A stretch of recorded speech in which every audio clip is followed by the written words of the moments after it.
Good morning बच्चों। आज मैं आपको नाइन्थ क्लास के मैथ के फर्स्ट चैप्टर जिसका नाम है संख्या पद्धति के बहुविकल्पी प्रश्नों को समझाऊंगा।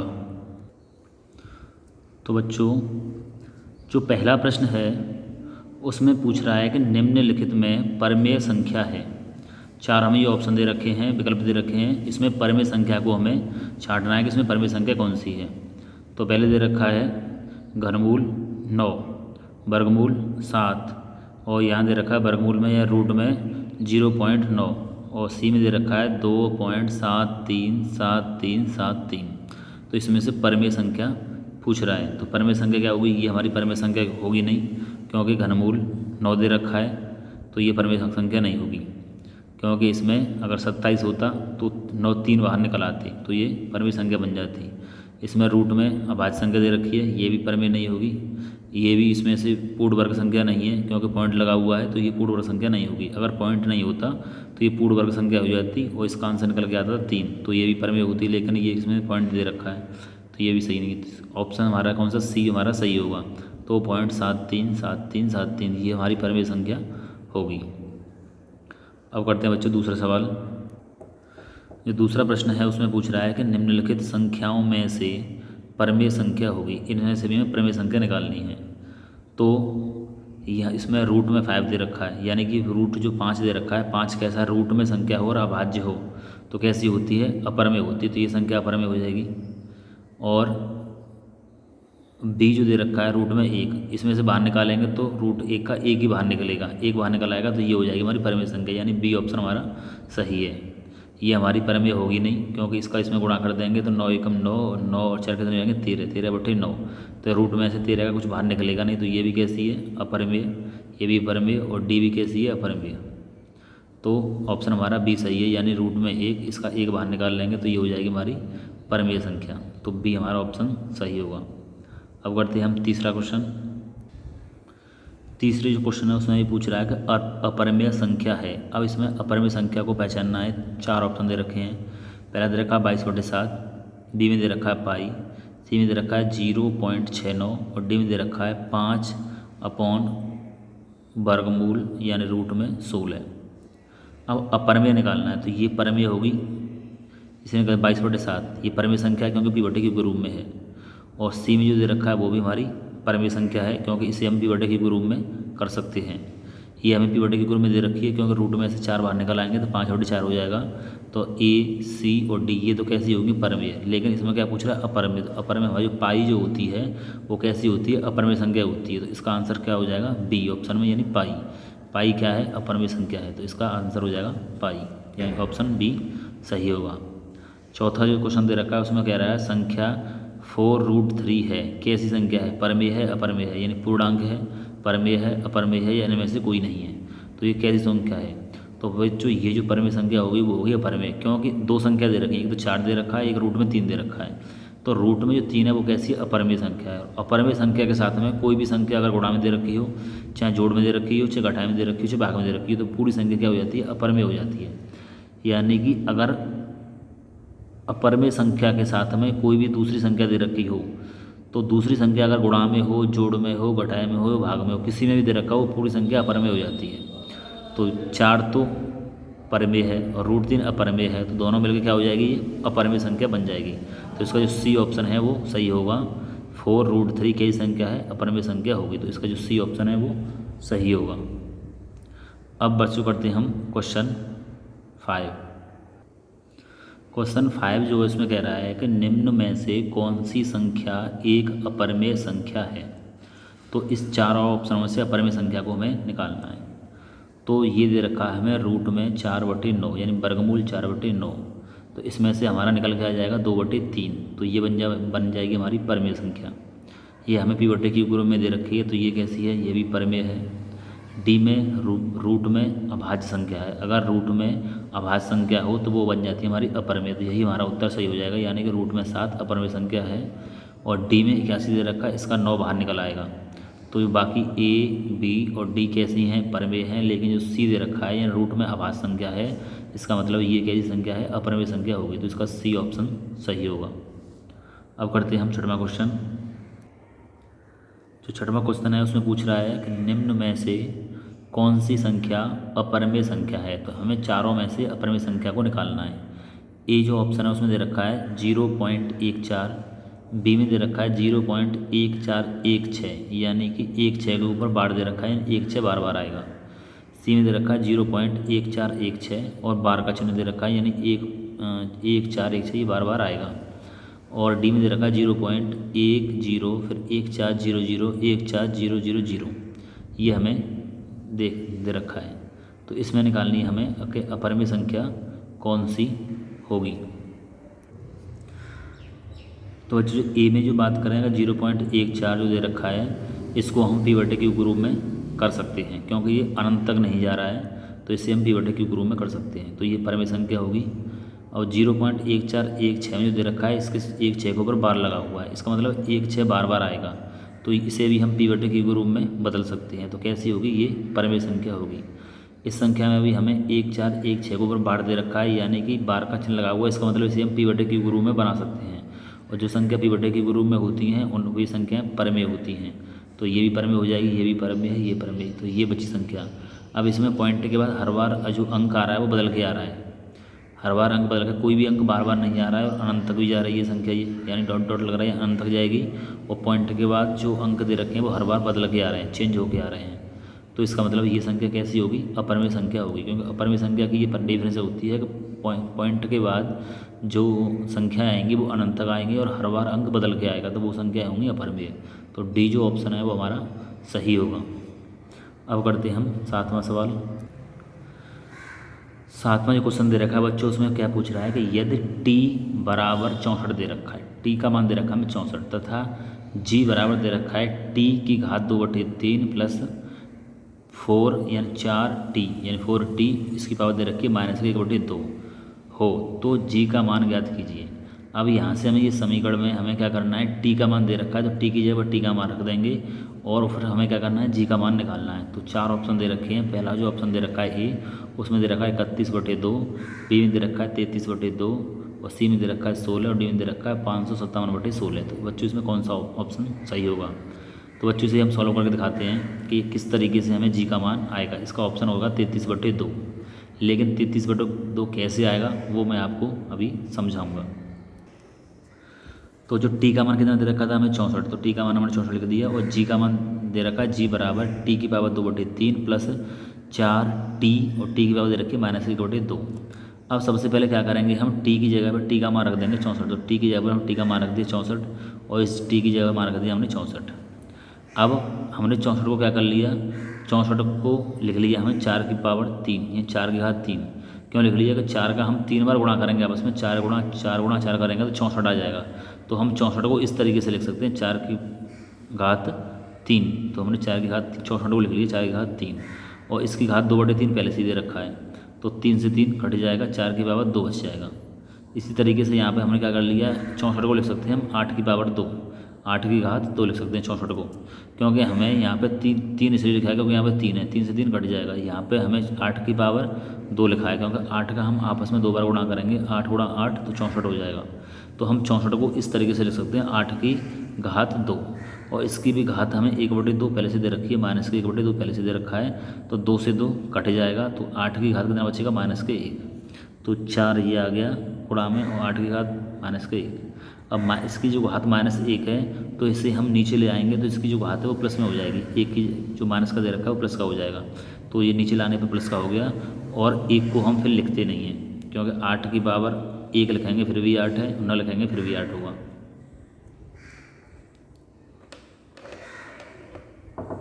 तो 8 को जो 8 दे रखा है उससे हम नीचे ले आए और जो 1 है फिर वो हट जाएगा, यानी चिन्ह जो माइनस का है वो प्लस का हो गया। और 4 का वर्ग कितना होता है 16। अब इसे हम काट देंगे, 4 से कट जाएगा 1 बार, 4 एकम 4 और 4 से ये कट जाएगा 2 बार, 4 दूनी 8। तो 16 का 16 ये आ गया प्लस 1 बार ये कट गया, 4 दूनी 8, 2 बार ये कट गया। अब 2 का इसमें गुणा करते हैं, 16 दूनी यानी 2 का इसमें गुणा कर देंगे तो 16 दूनी 32, 32 और 1 33। तो 33 और नीचे कितना है 2, तो 33/2 ये हो गया हमारा सही आंसर। तो इस तरीके से हम सवाल को सॉल्व करके देख लेंगे। अब बच्चों करेंगे हम अगला सवाल। तो हमारा बी ऑप्शन सही होगा 33/2। अब करते हैं हम 8वां क्वेश्चन। जो 8वां क्वेश्चन है उसमें कह रहा है कि यदि x की पावर यानी x की घात माइनस के 2, x की घात यानी पावर भी बोल सकते हैं और घात भी बोल सकते हैं। x की घात कितनी है माइनस के 2 बराबर 64, यानी x की पावर माइनस 2 का मान 64 दिया है। तो x की घात 1/3 प्लस x की घात 0 का मान हमें निकालना है। तो इसमें भी बच्चों में क्या करना है, पहले x का मान निकालना है और x का मान निकालने के बाद x की जगह x का मान रख देंगे और फिर उसका आंसर आ जाएगा। तो इसका जो आंसर होगा वो निकल के आएगा 3/2। अब वो कैसे निकल के आएगा वो मैं आपको समझाऊंगा। तो 8वें सवाल में क्या है बच्चों, x की घात माइनस के 2 बराबर 64 में दे रखा है। तो अब क्या करेंगे हम, तो x की घात माइनस के 2 ये लिख लिया, 64 को लिख सकते हैं हम 8 की घात 2। 8 की घात यानी 8 का हम 2 बार गुणा करेंगे, 8 गुणा 8 करेंगे तो 64 हो जाएगा। तो 64 को हम 8 की घात 2 लिख सकते हैं। अब यहाँ पे हमने देखा कि बराबर के इस तरफ और बराबर के ये दोनों तरफ आधार तो कैसे हैं, अलग अलग हैं। इसका आधार कितना है, नीचे वाली संख्या को आधार बोलते हैं और ऊपर वाली जो उसे बोलते हैं हम घात। तो इनकी घात तो कैसे, आधार तो कैसे हैं, अलग अलग हैं, लेकिन घात जो हैं वो समान हैं, यानी चिन्ह अलग अलग हैं, लेकिन यहाँ भी 2 और यहाँ भी 2 बराबर हैं। जब आधार अलग अलग हों और घातें समान हो तो घातें क्या है, कट जाती हैं। तो 2 से 2 को हम काट देंगे, तो 2 से 2 कट जाएगा कितनी बार, एक बार। तो एक आ गया ये x और 8। अब इसकी जो x की घात कितनी है, माइनस के 1, इसे हम 1 कर लेंगे, नीचे ले आएंगे इसे, तो इसकी जो माइनस का है वो चिन्ह वो प्लस का हो जाएगा। तो इसे हम 1 के नीचे ले आए तो उससे क्या हो जाएगा, जो घात दे रखी है माइनस की वो प्लस की होगी हमारी, 1 हम लिखेंगे नहीं फिर। अब 1/1x बराबर 8 हो गया। अब हम क्या करेंगे कि x को तो इधर पहुँचा देंगे इधर और 8 को ले आएंगे नीचे। 8 को नीचे ले आएंगे तो 1/8 हो जाएगा, वो ले लिया इधर 8 को नीचे ले आए तो 1/8 हो गया, वो लिख लिया हमने इधर। और x को ले जाएंगे इधर तो यहाँ हो जाएगा x बराबर कितना हो जाएगा, 1/8। तो x बराबर हो गया 1/8। अब यहाँ से हमें पता चल गया कि x का मान कितना है, 1/8 दे रखा है। x का मान कितना है, 1/8। अब हम इसमें रख देंगे यहाँ पे x का मान। अब हमने क्या किया कि x की जब x का मान रख दिया 1/8, उसकी घात कितनी है, 1/3 प्लस ये आ गया x की जब x का मान 1/8 और इसकी घात कितनी है, 0। अब 8 को क्या लिख सकते हैं हम, 8 को लिख सकते हैं 2 की पावर 3, यानी कि 8 का हम 3 बार गुणा करें, 2 गुणा 2 गुणा 2 तो कितना हो जाएगा, 8। तो 8 को हम ये भी लिख सकते हैं 2 की घात 3। अब इसे हम ऊपर ले जाएंगे, ऊपर ले जाएंगे तो ये किसका हो जाएगा, माइनस का हो जाएगा। जो घात दे रखी है उसका चिन्ह बदल जाएगा, घात यहाँ प्लस की दे रखी है, प्लस के 3, तो ऊपर ले जाने पर माइनस का 3 हो गया और 1/3 पहले से दे रखा है। अब यहाँ पे एक कैसे हो गया कि अगर किसी भी संख्या हो, यहाँ पे तो 1/8 दे रखा है, अगर कोई भी संख्या हो और उसकी घात 0 हो तो उस पूरे का मान 1 हो जाता है। तो यहाँ कोई भी संख्या दे रखी है उस और घात कितनी हो, 0 हो, तो उसका मान कितना होता है, 1। तो यहाँ पे हो गया 1। अब 1/3 ये दे रखा है, इसको हम ऊपर ले जाने पर माइनस का 3 होगा, तो 3 से 3 कट जाएगा, तो क्या बचेगा, -1 बचेगा, माइनस का 1 और नीचे प्लस में 1 ही आ गया। अब 2 की घात कितनी है, -1। अब इसे हमें प्लस में करना है तो उसके लिए क्या करना पड़ेगा हमें, तो इसको हम 2 की पावर जो 1 दे रखी है उसे हम नीचे ले आएंगे 1 के नीचे, यानी 1 के अपॉन में कर लेंगे इसे। तो माइनस की जो घात दे रखी है वो प्लस की बन जाएगी, तो 2 किसके हो गई, 2 की हो गई। अब प्लस के में करने पर हम 1 लिखते नहीं हैं, अगर हम इसे 1 नीचे लाने पर जो माइनस का बना है वो प्लस का बन हो जाएगा, लेकिन प्लस का होने पर हम इसे लिखेंगे नहीं और +1 ये आ गया। अब 2 का इसमें गुणा कर दो, 2 एकम 2 और 2 और 1 3, तो 3/2 हो गया। तो इसका आंसर कितना हो गया, 3/2। 2 का इसमें गुणा करेंगे, 2 एकम 2 और इसमें 2 को 2 एकम 2 और 2 में 1 जोड़ देंगे तो कितना हो जाएगा, 3। तो 3/2। तो सही उत्तर कितना हो जाएगा हमारा, 3/2। तो हमारा जो विकल्प सी है 3/2 ये हमारा सही आंसर हो जाएगा। अब करते हैं बच्चों हम क्वेश्चन 9। क्वेश्चन 9 जो 9 दे रखा है उसमें क्या दे रखा है कि यदि x की घात वो 4 की घात x माइनस 4 की घात x माइनस के 1 बराबर 24, तो 2x की घात x का मान होगा। अब इसमें क्या करना है, हमें जो ये समीकरण दे रखा है यहाँ से पहले हमें x का मान निकालना है और x का मान निकालने के बाद फिर x की जब x का मान रख देंगे तो आंसर पता करेगा कि x का मान फिर हमारा इसका जो मान है 2x की घात x का मान कितना आएगा, चारों में से इसका मान कितना आएगा। तो इसका जो सही ऑप्शन होगा, सही विकल्प होगा वो होगा हमारा सही 25√5, यानी कि 25√5 ये हमारा सही ऑप्शन होगा। लेकिन कैसे होगा वो मैं आपको समझाऊंगा।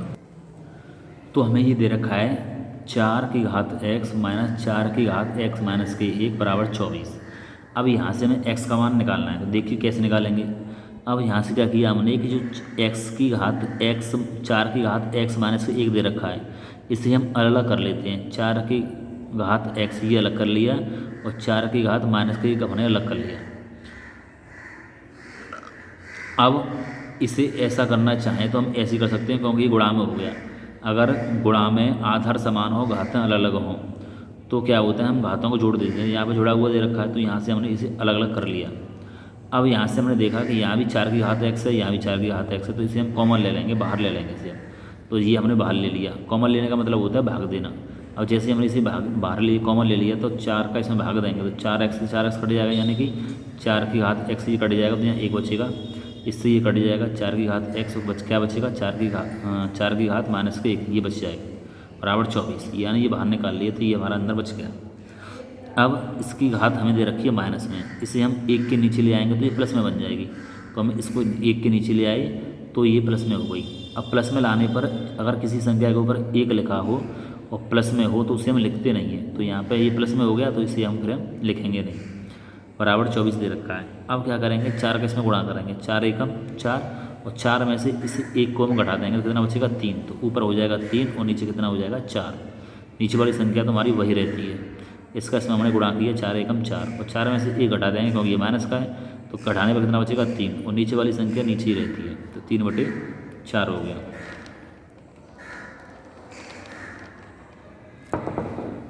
अब बराबर हमें 24 दे रखा है। अब हम क्या करेंगे, इस 3 से 24 को काट देंगे, 3 अट्ठे 24, तो ये 8 बार कट जाएगा, ये 8 बार कट गया। अब 4 जो भाग में दे रखा है उसे हम इधर ले जाएंगे, तो ये गुणा में पहुँच जाएगा, तो ये हो गया 4 इधर पहुँचेगा, 4 गुणा 8 हो गया। इधर क्या बच गया, 4 की घात x बच गया। अब 8 चौके 32 हो गया। अब हम 4 को क्या लिख सकते हैं, 4 को लिख सकते हैं 2 की पावर 2, और x पहले से दे रखा है, तो 4 को लिख सकते हैं 2 की पावर 2 और x ही आ गया। और 32 को क्या लिख सकते हैं, 32 के हम अभाज्य गुणनखंड करेंगे, तो ये आ जाएगा हमारा 2 की पावर 5। 32 को हम 2 की पावर 5 लिख सकते हैं, यानी 2 को हम 5 बार गुणा करें, 2 गुणा 2 गुणा 2 गुणा, तो 5 बार करेंगे तो 32 आ जाएगा। तो 32 को हम ये लिख सकते हैं 2 की घात 5। अब यहाँ पे हमने देखा कि आधार कैसे हैं, समान है लेकिन घातें अलग अलग हैं। जब आधार समान हो और घातें अलग अलग हों, और बराबर के एक बराबर के इस तरफ दे रखा हो, बराबर के दूसरी तरफ दे रखा हो, तो हम घात से घात, आधार से आधार कट जाता है, तो इस 2 से 2 कट जाएगा, तो क्या बचेगा 2x, और यहाँ बचेगा 5। अब जो 2 है वो x के साथ गुणा में दे रखा है, जो 2 है वो x के साथ किसमें दे रखा है, गुणा में, तो बराबर के दूसरी तरफ ले जाएंगे इसे, तो भाग में पहुंच जाएगा। तो 5 के ये दे रखा है गुणा में 2 के साथ, x के साथ 2 किसमें दे रखा है, गुणा में, तो नीचे आने पर कितना हो जाएगा, भाग में हो जाएगा। तो x का मान कितना हो गया 5/2। यहाँ से x का मान निकाल लिया हमने 5/2। अब हमें इस जो समीकरण दे रखा था उसमें हमें x का मान 5/2, अब जो x का मान आया उस x की जगह हम रख देंगे, तो 2x की घात x बराबर, अब x की जगह x का मान रख दिया 5/2, और इस x की जगह रख दिया 5/2, क्योंकि x का मान कितना आया 5/2।